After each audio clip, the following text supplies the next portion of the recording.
এতিয়া মই কাগজখন এনেকৈ দুভাঁজ কৰি ফিটাডালেৰে যিহেতু মই 32 চাইজৰ ব্লাউজ চিলাম, গতিকে মই দীঘলে 14 লৈ লৈছোঁ। এই 14ত চিন দি ল'ব, দীঘলে দীঘলে 14ত চিন দি ল'ব। দেখিছেনে? দীঘল চুটি নকৰিব, একদম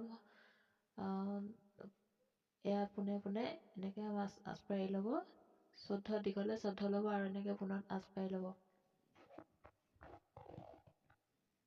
এতিয়া মই এখন চল্ডাৰ মই 32 চাইজৰ 5 ল'ম।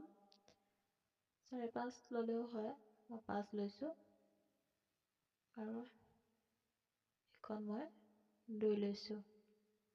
আৰু এয়া আৰ্মহোল অৰ্থাৎ কাষলতি তলৰ অংশ কাটিবৰ কাৰণে মই এয়া 4.5 লৈছোঁ, যিটো আৰ্মহোল বুলি কয়, আৰু এয়া এনেকৈ বক্স কৰি লৈছোঁ।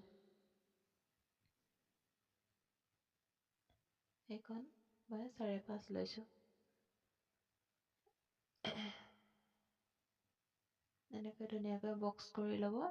আৰু এতিয়া 1.5 ইঞ্চিত এনেকৈ কৰ্ণাৰৰ পৰা এনেকৈ আঁচডাল মাৰি পেলাই এনেকৈ ধুনীয়াকৈ এটা শ্বেপ দি দিব। এই শ্বেপটো যিমানে ভাল হয়, সিমানে হাতৰ তলৰ অংশ পিন্ধিবলৈ ভাল হ'ব। এতিয়া মই 32 চাইজৰ ব্লাউজটোক 32ক মই 4 ভাগ কৰিলে মানে মই 8 হয়। 32ক 4 ভাগ কৰিলে 8 হ'ব। 8ত চিন দি এইফালে 2 এক্সট্ৰা ল'ব লাগে। আৰু যিহেতু মোৰ কমৰ অংশ 28 হয়, গতিকে 7ত 4 7 গুণ 28, 28ক 4 ভাগ কৰিলে 7 হয়। আৰু 7ৰ পৰা 1 ইঞ্চি এক্সট্ৰা ল'ব, যিটো টক্স মাৰ্কৰ কাৰণে, আৰু সেইটো এক্সট্ৰা 2 ল'ব। আমাৰ বেক চাইডটো সদায় তলৰ অংশ 1 বেছি কৰি ল'ব লাগে, যিটো আমাৰ টক্স পইণ্টৰ কাৰণে ব্লাউজৰ সাধাৰণতে দেখা যায়। যিবিলাকে জানে সেইবিলাকক কোৱা নাই মই, যিবিলাকে ধৰক ব্লাউজটো নতুন শিকিব বিচাৰিছে তেওঁলোকৰ কাৰণেতো একেবাৰে অলপ টানেই হ'ব, সেইকাৰণে মই ভালকৈ বুজাই দিছোঁ। এই ব্লাউজটো মই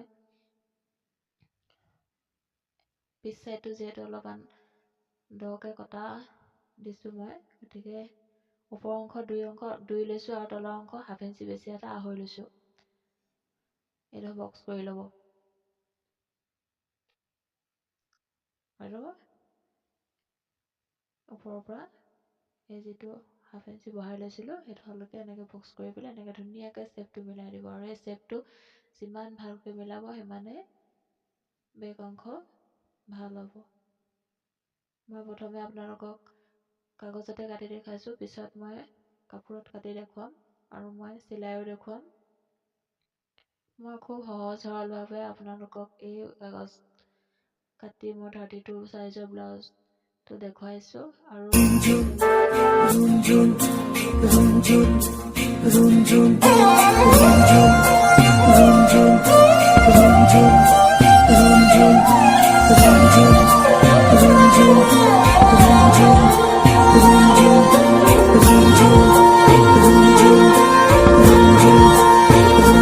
रुंझुन নুপুৰে মাতে কি সাজে সাজে কুহি পাতে মন মোৰ বলিয়া কৰে।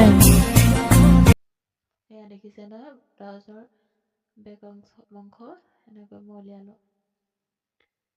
এতিয়া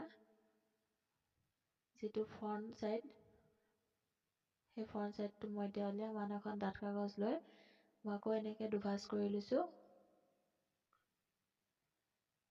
আপোনালোকে বুজিবৰ কাৰণেহে মই এনেকৈ লৈছোঁ, কিন্তু ব্লাউজ কটা পদ্ধতিটো সহজ পদ্ধতিতে মই আপোনাক দেখুৱাইছোঁ। যেতিয়া আপোনালোকে ব্লাউজ কাটিব পাৰিব, নিজৰ আইডিয়া নিজে আহি যাব।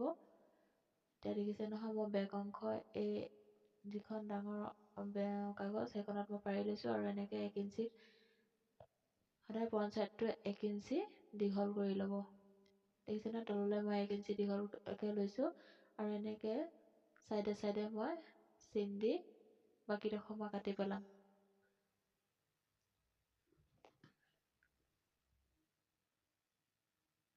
এয়া দেখিছে নহয়, চাইডে চাইডে মই কাটি লৈছোঁ। এতিয়া মই ফ্ৰণ্ট ছাইডটো উলিয়াম। ফ্ৰণ্ট ছাইড কাটিলে সদায় 1 ইঞ্চি তলত দীঘল কৰি কাটিব। এতিয়া মই যিহেতু আৰ্মহোল আপোনালোকৰ চাগে মনত আছে মই 5.5 লৈছিলোঁ, এই 5.5ত মই এনেকৈ আকৌ বক্স কৰি লৈছোঁ। আৰু এতিয়া মই 1/2 ইঞ্চি আমাৰ ফ্ৰণ্ট ছাইডটো সদায় অকণমান ডাউন কৰি কাটিব লাগিব। ফ্ৰণ্ট ছাইড এনেকৈ সদায় অকণমান ডাউন কৰি কাটিব। সদায় ফ্ৰণ্ট ছাইডটো এনেকৈ 1/2 ইঞ্চি ডাউন কৰি কাটিলে ব্লাউজটো আৰাম হ'ব পিন্ধিবলৈ। আৰু এতিয়া এইডোখৰ মই 6 লৈছোঁ, যিটো ফ্ৰণ্ট ছাইডৰ ডিঙিৰ অংশ এইখন 6 লৈ এনেকৈ বক্স কৰি দিছোঁ। আৰু 1/2 ইঞ্চি এনেকৈ চেন দি 1/2 ইঞ্চিত কৰ্নাৰৰ পৰা এনেকৈ ধুনীয়াকৈ চেপটো মিলাই দিছোঁ। সেইটো হ'ল আমাৰ ডিঙিৰ অংশ। আৰু এইফালৰ পৰা মই 3.5 ধৰক বেল্ডাৰৰ কাৰণে 3.5 চিন দিছোঁ। আৰু এইফালে 3 দিছোঁ, মানে 1/2 ইঞ্চি বেছিকৈ ল'ব লাগে ফ্ৰণ্ট ছাইডটো। দেখিছে নহয়, এনেকৈ মই মিলাই দিছোঁ। একো জটিল কামেই নহয়, আপোনালোকে ভাবি ল'লে। আজিকালি বিভিন্ন ধৰণৰ ইউটিউব ভিডিঅ'ত বিভিন্ন ধৰণৰ মেজাৰমেণ্ট দেখাই থাকে, কিন্তু ইমান মেজাৰমেণ্ট ইমান টান কৰি দেখুৱাই একো লাভ নাই। এতিয়া ব্লাউজ এটা আপোনালোকে চিলাবলৈ শিকিব, নিজে নিজে বুজি পাব। আৰু এয়া দেখিছে নহয়, বেল্টডালত মই যেনেকৈ দেখুৱাই